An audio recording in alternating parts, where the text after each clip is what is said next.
It's the gut level. It's the gut level. Yeah, it's the gut level. It's the gut level. You have now tuned into the Gut Level Podcast.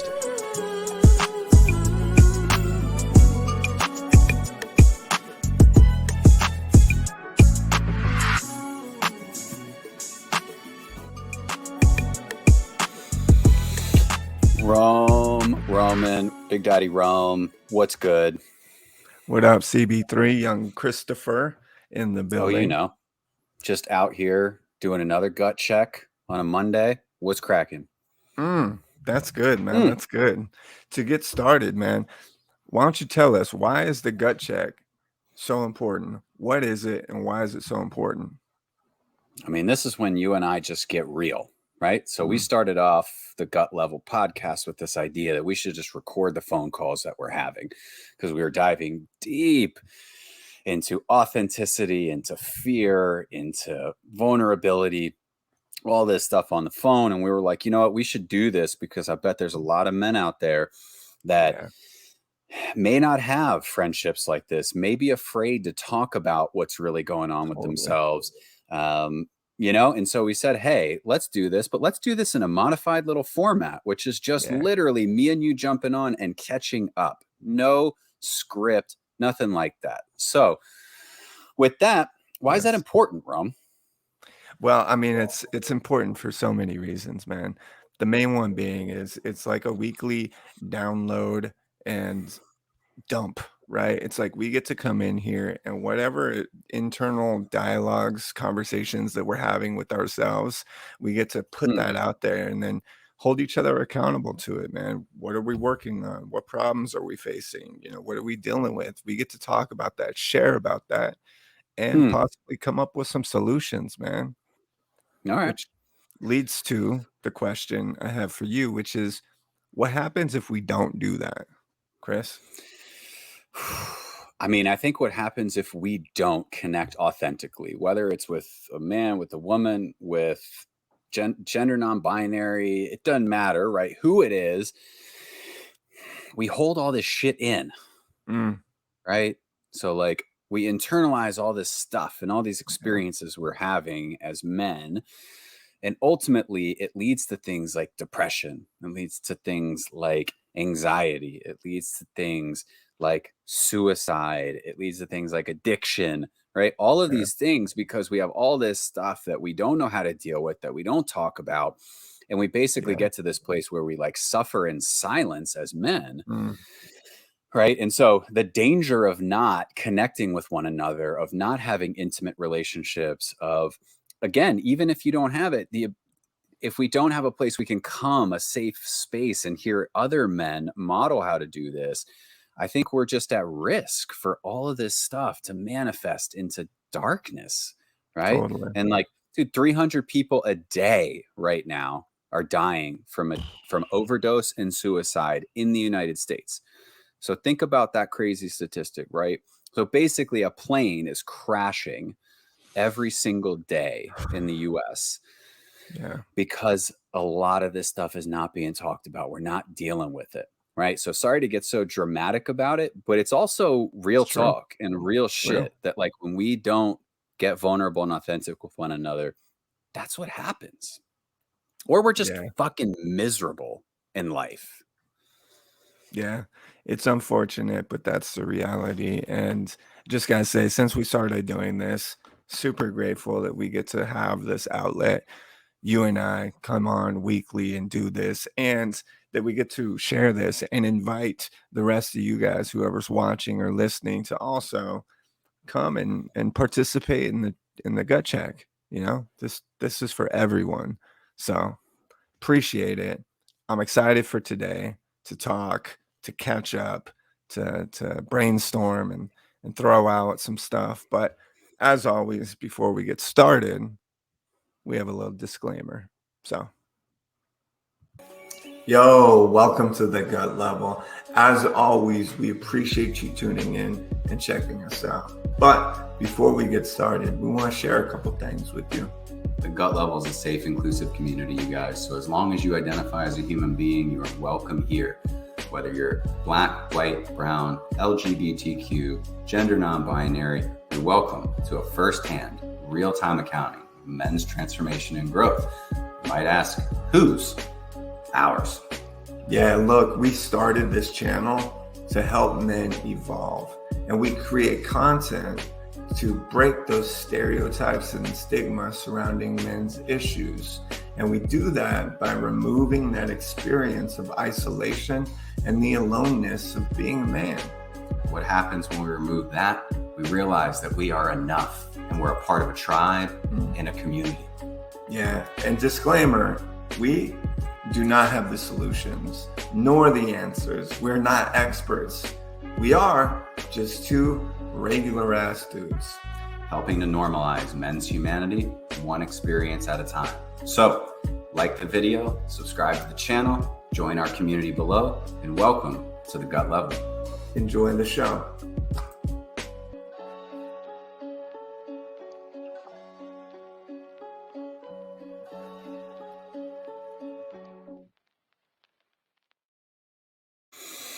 Yeah, I guess if you are joining us for the first time, definitely smash that like button, hit that subscribe button, comment below, join us in this journey, right? In these conversations. Sir. We will respond to you. We will, actually. That's how we do here at the Gut Level. That's part of the deal. So we dived in a little bit of what we're doing here. So, Roman, what's going on with you? How's your head? Man. How's your heart? I love this. I love the unscripted nature. You and I haven't spoken a week. We have no idea how our week went. We just come on here, and the question is, where's your head? Where's your heart? Oh, man. It leaves so much room for authenticity and vulnerability, which is the entire point. I got to say, man, today, for the last week, dealing with a bit of anger and frustration. Okay. Which is like it's been a lifelong battle. For those that have caught earlier episodes of the Gut Level, you know about my journey with anger. The good, the bad, and the ugly. For sure. Great episode. Please go check that out. But you know, there's a 50 Cent song.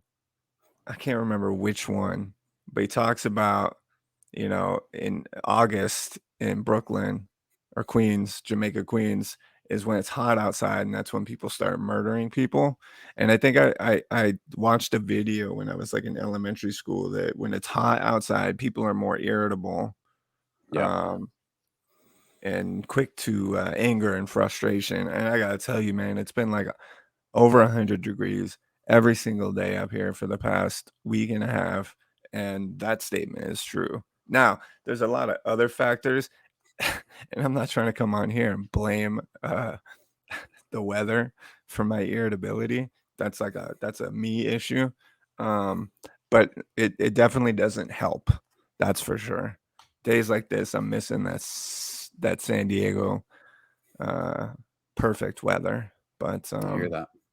Yeah, man, anger, irritability, something happened, and then I let it like ruin my day. And then like because it ruined my day, like my natural inclination was to like try to ruin other people's days. And it's just like shit that I thought I've outgrown, or that like you know, that I should know better, and I do know better, and this has been a journey, and I've come further. And so it kind of feels like I've relapsed on some like old behaviors and ways of being that I'm not too proud of, man, to be honest. Well, maybe an important question is actually not even diving so much into the anger right now, but what's it like to be in a place that something old has popped back up? And like, what's the experience of seeing it again and thinking, I should be past this. I shouldn't be doing this again. I've been here before. Why is this here again? Right? Like what's that been like? It's a unique experience because it's twofold. The first part is like a shame, right? It's like, damn it, like again, you know, fuck. But then the second part, like after some processing is to also, like, I gotta give myself props, man. I have come a long way.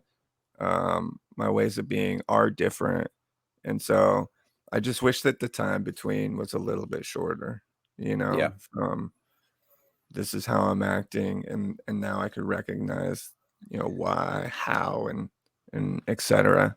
But I think it's like, I don't know, man. It's like seeing the bully from elementary school, but you're an adult now, and you're like, I'm Mm. no longer that kid that was nerdy and getting pushed in lockers, but like I still have that trauma inside of me, and so when I see the bully now as an adult, like I kind of whimper a little bit. I don't know if anyone relates to that, but Well, makes it's sense. interesting. I mean, for you bring up the idea of shame, and I think for like anyone listening, right, it was super important at some point for me to understand the difference. So like shame being like I feel bad about who I am, right, versus guilt being like I feel bad about something I did.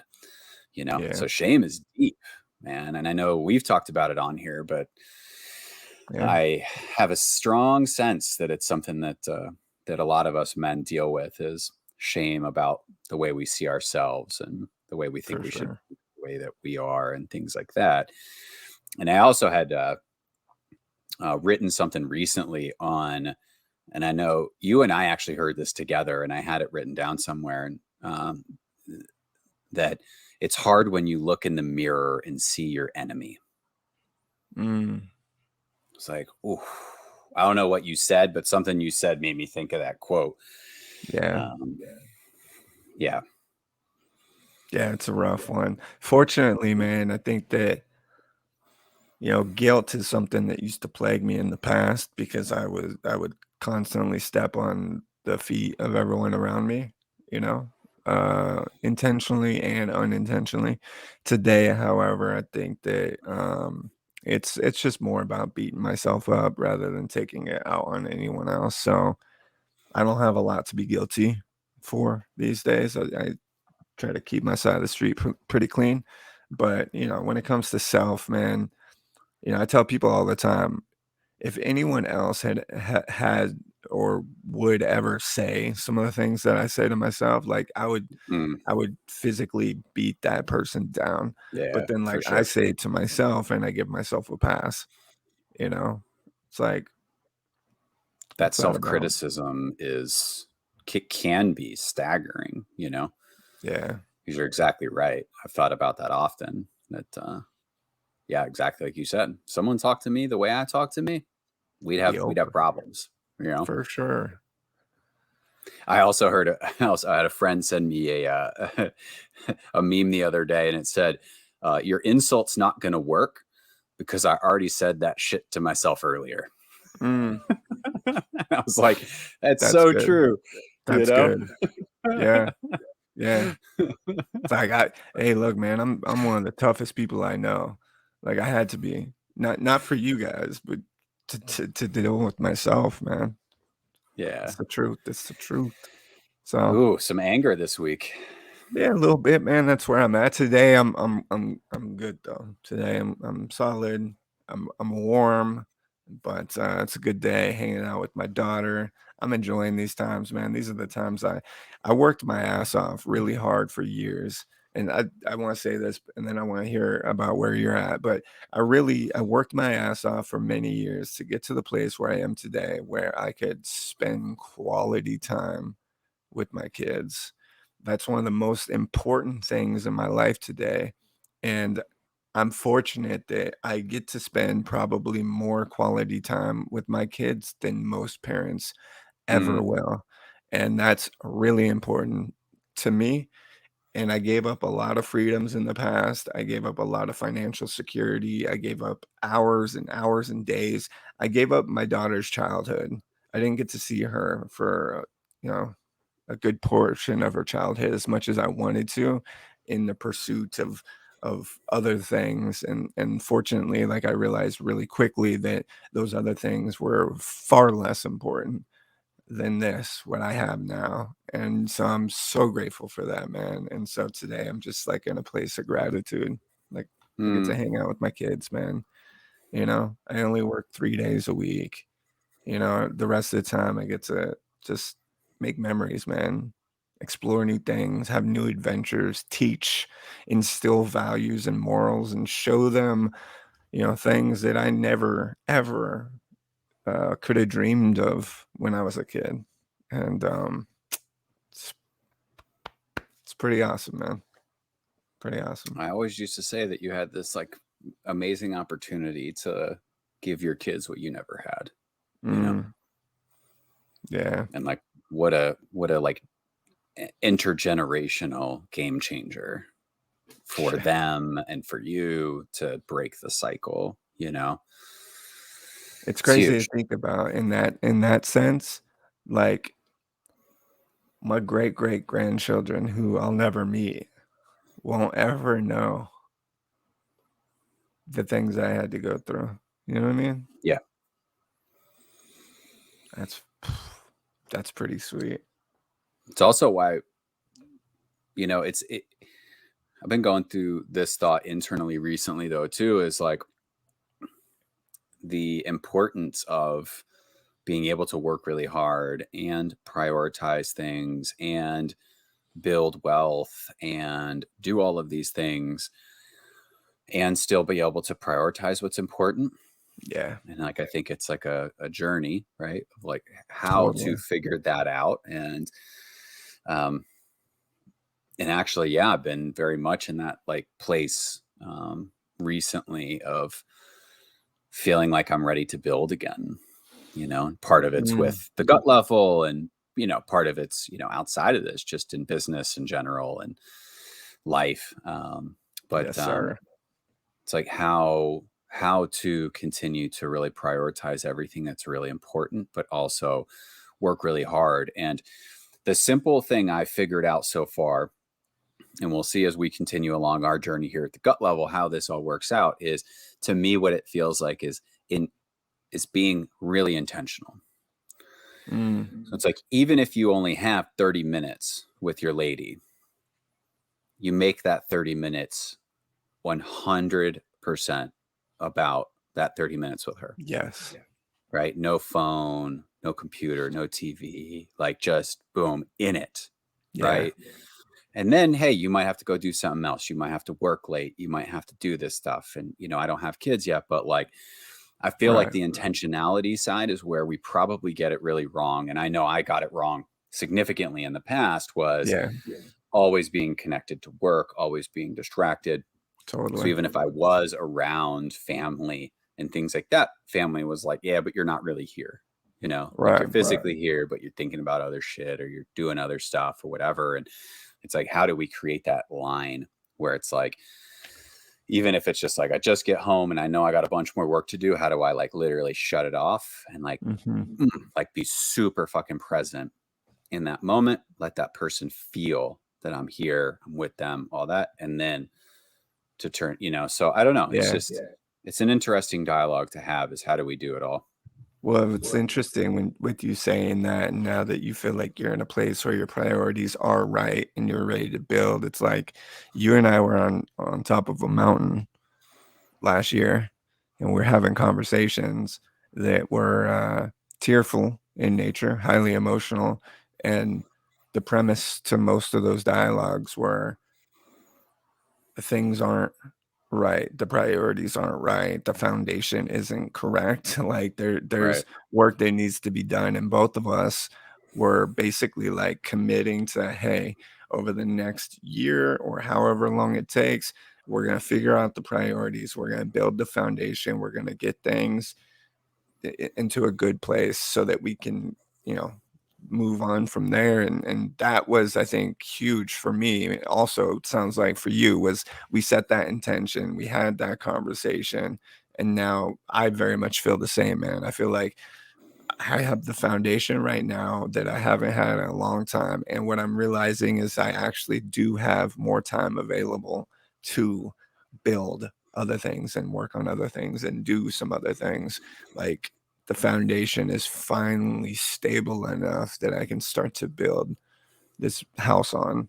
And I'm right there with you, man. And that, it's crazy to look back on that mountain. that mountain talk, and then hear what you're saying right now, man, which is that you're ready. You're ready to go. That's good Yeah. And stuff. I mean, for anybody listening, right? I mean, it's great to say, yeah, there's a conversation that changes it. There's intention that goes into it. And the other side of that is the painful struggle, the painful Yeah. ups and downs and unwinding, right? A lot Mm, of preconceived stories and ideas, and who am I supposed to be, and how have I fucked up in the past, and not wanting to repeat that, and trying things and them not working, and and fucking things yeah, up and fixing things, and right. And so I think totally.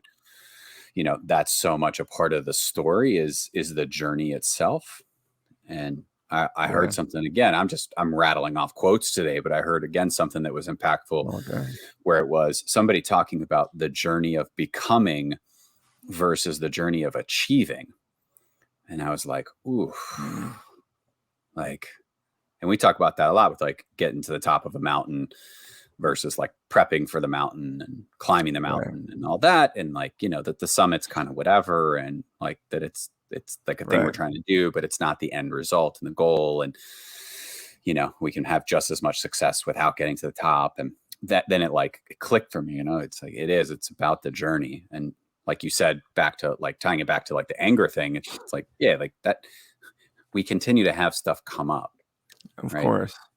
We're still having this process of how are we evolving as men and Yeah. growing as men, um, without getting stuck in like, hey, like this behavior came back up. Fuck, I'm not growing. I'm not this, but Right. seeing it and going, hey, the anger was better this time than it was last time.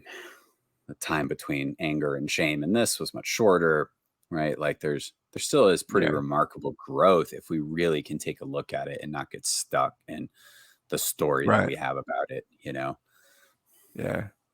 Yeah. No, I hear that, and it makes me think of a quote. Well, I don't know if it's a quote. A mentor of mine, someone that changed my life many years ago and was a staple of my life. He used to tell me that, when someone, something, some idea, some thought, some belief, some person isn't working out for you, like, you have to lovingly detach, right? He would Mm, tell me all that time, lovingly detach from that person. Oh, that relationship's not working, lovingly detach, that job, that whatever, your belief system. And he explained it as like, if you have a job that you love the people there, but that job's not for you, you wouldn't just quit and then like no call, no show and just see ya, right? You would give them notice, hey, 2 weeks, 30 days notice, right? And then over that course of the time, you would kind of slowly detach from that and, move on to your next thing. And I think that my experience with anger has been that it's like a 6 month I gave a 6 month notice, you know what I mean? It's like we're slowly but surely pulling apart now. Other things in life are definitely different. yeah. I mean, it's eh, I think when I finally got to this place where I realized that the growth is never going to stop, it becomes so much easier, because then you're like, oh, all right, well, what is this here to teach me, you know, versus what is this doing to me? Like, I'm not a victim. Like, all right. And then you just realize, like, oh, the universe just keeps giving us opportunities to grow, like always. Sometimes we don't take them, and that's a different story. But it's kind of like if I just align myself with, yeah, I'm just going to keep getting opportunities, and like I can continue to grow if I so choose, and if I don't, well, that's choice too. But I think I'm just Totally. committed to like, and a mentor of mine had said to me once, the universe will continue to give you the same lessons over and over again until you learn them. And I was like, fuck. I was like, Yeah, I don't no, want to what keep the getting these hell? lessons. Like, I want to learn the lessons so I don't keep getting this one. But there's tends to be a new one too. Yeah. Yeah. I tell people, yeah, man, I make a ton of mistakes. I try not to make the same one twice. I sometimes do. I definitely try not to make the same one 3 times. You know what I mean? Occasionally that happens as well. And it's like by the 3rd time, it's like, dude, I should come on, man. You know? I know. Dang you, universe. Yeah. Yeah, It's all part of that divine journey, brother. it is. I mean, look, it's like in this week I had some shit come up, or and I don't remember if we talked about this or not, but like I have this lens, right, or this like story that I'm being criticized and blamed in my Yeah. life, so I take in a lot of information through that lens, that like someone's blaming or criticizing me even when they're actually not, Yeah. which ties back to like the way I was raised and all this stuff. But like I thought for sure, I was like, oh yeah, I see the lens, I know that it's there, I'm like, I've been really good with it, and then some shit popped off, and I heard some information that like triggered that thing that was like, haha, Mm. you're not good enough, and you are definitely being criticized and blamed for not being good enough. So get fucking reactive and get defensive, because that's the only way to protect yourself here, you know? And I will say that, like, yeah, I got reactive, I got super defensive, Yeah. and like it didn't feel good. And it made me feel the same thing I feel a lot, which is I'm like a runner, I love to Mm. be like, all right, cool, fuck it, I'm out, right? And like typically I'm out to like, I'm gonna go to the mountains, I'm gonna like Right. Right. Right. I'm Right. gonna go Right. to Right. Bali, like Correct. Yeah. and Not like I was Tijuana. actually able, yeah, I was actually able to just like take a quick break, go for a quick drive, run an Oh, errand. that's nice. And then I was like, like that's what it is. Like, let me call and like amend this situation real quick. Let me just like own it. Let me I see what was happening. It's And so fucking that really what you good. talked about with like that time wanting to be shorter between when you get angry and shame and this, I Yeah. noticed that like that timeline for me had shrunk to like 30 minutes, Mm. where it used to be able to go on for days, and I just live in it, Mm. you know, fuck that person, fuck the Right. situation, Right. Just totally kind of whatever. fly off. Yeah, fuck, I'm done with this bullshit, blah, blah, blah, whatever it is. And it took like 30 minutes before I was like, huh, there it is. That sucks. Yep. Yeah. Fell back into that thing again. Damn it. That's an ugly trap. Yeah. Sometimes it be like that though, 30 minutes though, I mean, I feel like that's a pretty quick turnaround, you know? Yeah. Well, it turned the whole day around too. That was the thing. So like you had Yeah. said, right? Like your day got fucked, and then you were like, all right, cool. Like now it's going to be fucked for me and everyone else. And I hate that, that's man. usually the style, right? And I think I have a feeling we're not unique in that. We're Um, not, but no. but again, that 30 minutes literally let me go, oh, okay, see it, and then literally clean it up, and then like the day went on, and like it was a great day. Mm. Um, so it is interesting, like at least for me, and I don't know how you relate with this, but the more insight I have into my reactions, into why is this thing bothering me so much, it seems like that's such a big piece of being able to shorten how long I stay in it, you know? I Yeah. don't know. I mean, yeah, insight is key. It's also the ability to not like react, like you said, instead of just bouncing the volley, right? You went and took a drive. So I think that's part of it too, is like making better decisions in your reaction that allow you the space and the Mm, time, you know? I think that's really key. Um, that being said, man, I'm in a place is aside from the anger and the frustration for me, man, the main thing that's happening in my life today is I'm having to like relearn everything I thought I knew about myself in relation to relationships.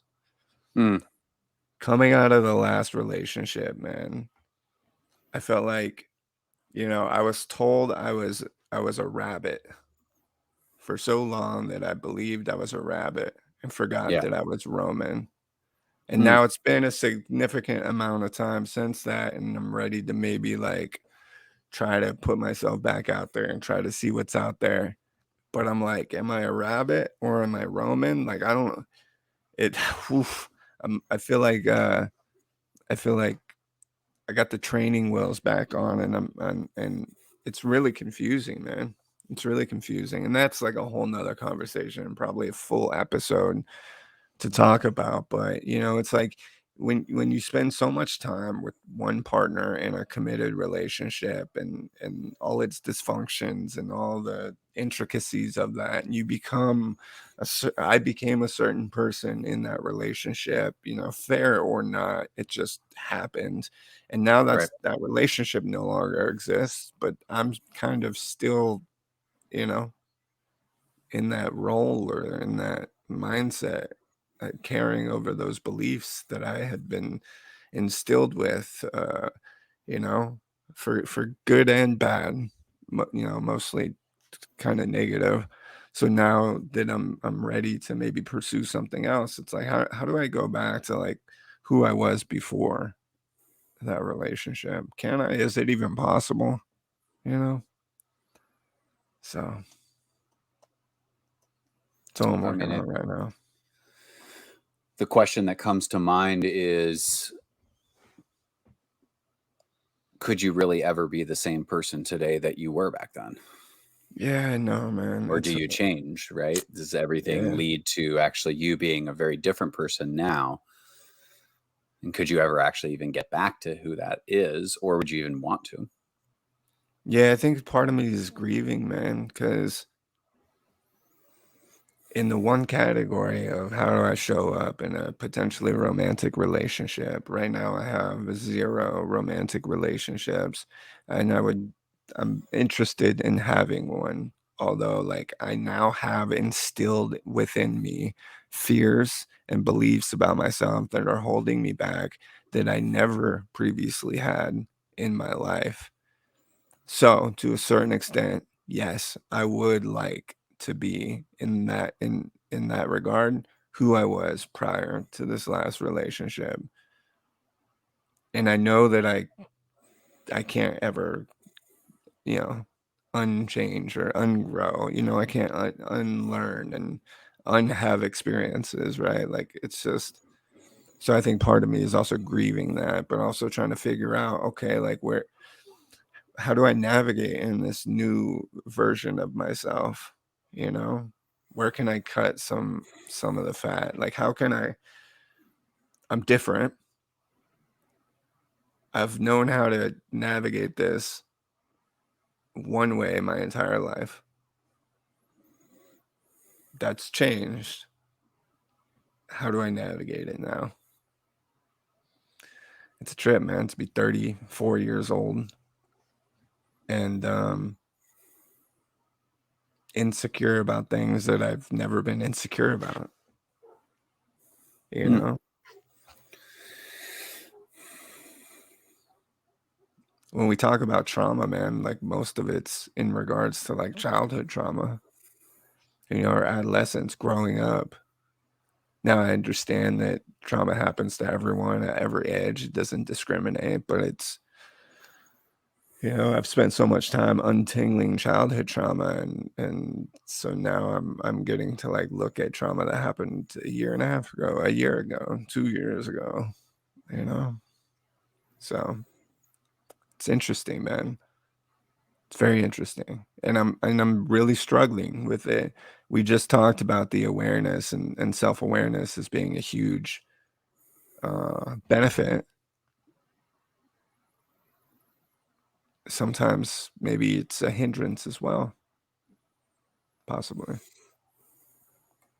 Well, I'm not sure. I mean, I'm not sure it's a hindrance unless you don't want to look at it. It's a hindrance if you say, like, I don't want to look at it. So then, yeah, it's just like this thorn that, like, I just am going to leave in there and not get the tweezers and pull it out. An interesting question about relationships that I think is like very important is like, what do you want? Yeah. That wasn't rhetorical. Oh, well, what I want has always been the same, man. That's never changed. Maybe who I want needs to change, but what do I want? That's always been the same, man. Since I was a kid, I wanted the same thing. You know, I grew up in a family structure where my parents weren't together. Neither of them worked. They were both highly addicted. One was in prison, the other one was, you know, on the streets doing street things, you know, broken home, no parenting.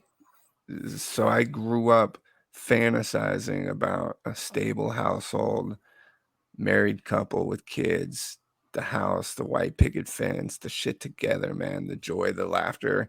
I used to walk the neighborhood, man, and I would hang out around 5, 6 o'clock, and I would peer into people's household windows through their living room window, and I would see them eating dinner together, man. And I wasn't like fantasizing about the food, even though I was starving and I was 30 pounds underweight, man. I was fantasizing about someday having a dining room table that me and my wife and my kids sat around and had dinner.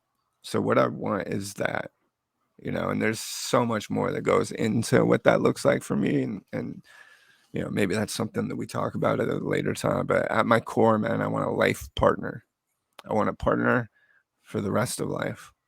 I want a person to grow with, a person to build with, a person to raise kids with, to travel and explore and adventure, somebody that I could come up the way that you and I talk, man. I want that with someone else. I want a best friend. I want someone to be able to like unload and download with. That's my safety and my comfort, my support, my teammate. I want all of that stuff, man.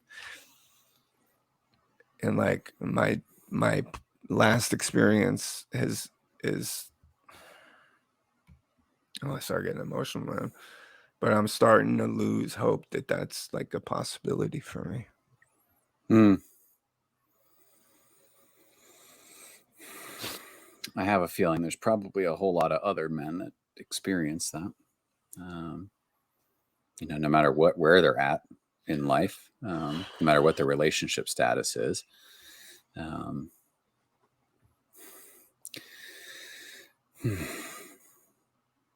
Yeah. But I also hear this like fear of taking the next indicated step,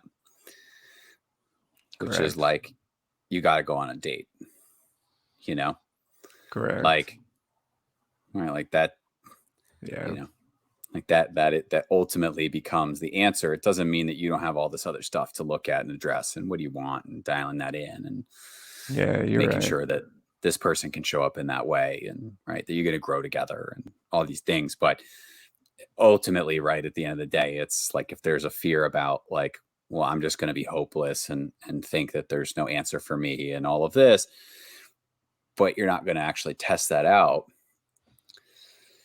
you know, Yeah. what life are you living? And I think that's like so much of the premise here, right? It's like trying to live as an expansive man, which means you got to like walk through fear, and Yeah. there's no other option, right? Like you either go on the date or you don't. Yeah, and it's like I know that, man. I mean, that's the answer to all aspects of life, right? You either do or you don't, right? It's like you want to be successful, are you going to work for it or not? Like, yeah, I get that. So, and I think that that's what I'm struggling with right now. So when I say like I'm trying to figure out how to navigate this, like I feel like I have baggage and insecurities that are, you know, making it difficult. Now, that being said, I've also blown off several dates. So like, you know, I take responsibility for that, and I know that that's probably like the first step towards that. So, um, Well, it sounds to me like we found next podcast episode, male insecurity. oh boy, it's gonna be like a 3-hour episode, bud. Straight Wanna go Joe there? Rogan style. Joe Rogan just free flow for 4 hours. I could But it get with seems that. super relevant. I mean, it's the stuff we talked about, right? Like, you know, there's probably insecurity underlying the anger stuff. There's insecurity, Totally. you know, around my stuff with being blamed and criticized and not being good enough. There's 100%. insecurity around your difficulty navigating, getting into a new relationship or not, right? Like to me, there's the depth of insecurity that lies in those conversations that kind of threaded through this entire time together. It's related to everything, man. Business, financial, home, relationships, self-awareness, self-identity, like trust. It's tied to everything, I think. And I believe that it's one of the biggest killers of men is the fact that we as men have insecurities, but we as men do not talk about our insecurities. That shit's dangerous, dude. Kills us. We were taught early on not to be weak, not to have insecurities, not to have weakness, and definitely don't fucking show it, right? So yeah, boys don't cry. Nope. And we did a podcast on suffering in silence, which, is interesting just to, the stuff that we don't talk about, but this does feel like a unique, episode in itself. Yeah, man, like how insecurities actively hold us back, right? Because we could talk about insecurities in general until we're blue in the face, but like the consequences of insecurities in men. Yeah, and we can talk a little bit about some of the things that have worked for us, because it's not that we haven't done anything that hasn't been helpful. And I know we're experts here on not being the experts and trying to ask better questions and, and not having the solutions, but believing that each of us inside has the answer. Sometimes we just don't have the right question. So I think that we can definitely jump on and have a very interesting conversation about male insecurities. I like that. It's good shit, man. Well, might be a good place to push the pause button and hit it for next time. Well, as if always, you haven't guys. If you haven't yet, like the video, subscribe to the channel, share it with somebody, comment below. What's going on for you? We'd love to hear. We will respond. That's how we do at the gut level. No doubt. You can follow us on all social medias at the gut level. Also, you can hit us up by email if you're not a social person at thegutlevel@gmail.com. Hit us up, check us out, share this, and like Chris said, talk to us. We'll talk back. That's the whole point of this. The gut check is something we invite you to be a part of. So, love, peace. Chris, you're the best. Love you, man. Love you too, dog. We love you. Thanks for joining us, and we'll catch you next time at the gut level. Peace.